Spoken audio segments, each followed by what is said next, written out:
Sorry आधे घंटे पहले लाते तो हम इन्हें बचा लेते हैं। तो उस केस में आपको क्या करना है, 5 ऐसे अलार्मिंग कंडीशन कि जब आप इस क्रिटिकल पोजीशन में हो जाते हो कि आपको होम रेमेडी चाहिए बिफोर कि आप डॉक्टर तक पहुँचें।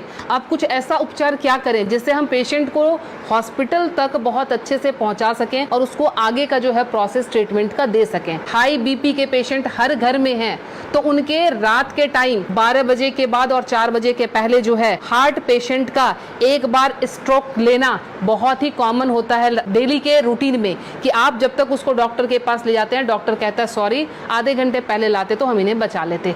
तो वो टाइम स्पैम आपको कैसे बढ़ाना है ताकि हम मरीज को ट्रीटमेंट दे सकें।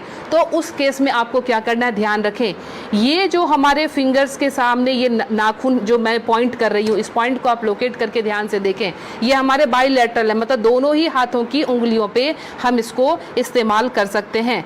जब भी आपको लगे कि कोई पेशेंट बिल्कुल उसका जो है बीपी बहुत हाई चला गया है और आपको डॉक्टर तक जाने के पहले अगर उसको स्ट्रोक ना आ जाए, लाइफ उसकी खत्म होने से बचाने के लिए आपको सिंपली क्या करना है, आप कोई भी पिन ले लेंगे, पिन लेके आप उसको सिंपल कि जिस तरह से हमने पिन लिया, आप घर में सेफ्टी पिन ले सकते हैं, क्योंकि उसको थोड़ा सा आपने डिटॉल या उसे स्टरलाइज कर लेंगे। स्टरलाइज करने के बाद सिंपल आप यहाँ पे प्रिक करेंगे और प्रिक करके यहाँ से आप थोड़ा सा ब्लड जो है इस तरह से 5 to 10 ड्रॉप्स इस तरह से निकाल देंगे। ये ध्यान रखें, ये बहुत ही इमरजेंसी केस है और ये करते ही आपके पास पेशेंट के लिए एटलीस्ट 3 से 4 घंटे मिल जाएंगे कि आप उसको डॉक्टर तक सेफली पहुँचा सकते हैं और वहाँ उसको ट्रीटमेंट मिल सकता है। दूसरा काम, अगर ये भी करने की हिम्मत आप में नहीं है, फ्रिज का ठंडा दूध 1 गिलास उस पेशेंट को पिला दें। ठंडा दूध पिलाते ही आपके पास ड्यूरेशन बढ़ जाएगी, आप 2 घंटे तक हॉस्पिटल के अंदर उनको लेके आप जा सकते हैं। ध्यान रखें। दूसरी हमारी अलार्मिंग कंडीशन जो होती है वो होती है एसिडिटी की। एसिडिटी समटाइम्स इतना हाई हो जाता है कि रात को सोना मुश्किल, सीने में जलन और भारीपन, उस केस में भी लगता है जैसे हमें हार्ट की प्रॉब्लम आ रही है। उसमें क्या करेंगे उस केस में कि हमने इस पॉइंट को, एसिडिटी के केस में आपने इस पॉइंट को लेना। पॉइंट लोकेट कैसे करेंगे, तो आपने इस तरह से अपने थंब के इस वाले पॉइंट को, फर्स्ट पोर को यहाँ से मेजर कर लेंगे, खोल के यहाँ से मेजर करके आपका जहाँ ये टच हो रहा है यहाँ से आपने इसको प्रेस करना शुरू किया।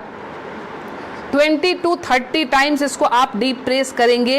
एसिडिटी बन रही है या फिर सर दर्द हो रहा है एक्सट्रीम पोजीशन पे, आपको उस समय वो रिलैक्स देना शुरू कर देगा, क्योंकि जब जलन होती है आपके बब्स निकलते नहीं है, इसीलिए वो यहाँ पे अटैक कर रहा होता है, जिससे पेन आना शुरू हो जाता है। तो आपको क्या करना है, इसको प्रेस करेंगे, आपको रिलैक्सेशन होना शुरू हो जाएगा।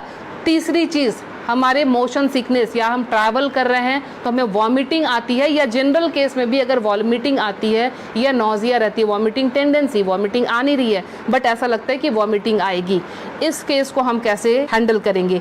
आप अपने ये रिस्ट के क्रीज ले लें, ये रिस्ट के क्रीज आपको दिख रहे हैं, इस क्रीज से, ये जो क्रीज हमारी बनी हुई है, इस क्रीज से अपने ही फिंगर को रखना है, ध्यान रखना है, अपने फिंगर के 2 फिंगर को रखना है। इसके बाद ये पॉइंट जहाँ पे आता है इसको आप लोकेट करेंगे और ध्यान से देखें, यहाँ पे 2 आर्टरी आ रही होती है, आप जब फील करेंगे 2 आर्टरी के बीच में, ये यहाँ पे आपको इस पॉइंट को अब दबाना शुरू कर देना है। अगर आप इसको तेज दबाएंगे इमीडिएटली आपके वॉमिटिंग टेंडेंसी जो है वो वहीं स्टॉप हो जाएगी और ये आपके मोशन सिकनेस में भी काम करेगा। कहीं आप ट्रैवलिंग में जा रहे हैं तो वहाँ ये काम करेगा। अब मोशन सिकनेस को रोकने के लिए घरेलू उपाय क्या करें।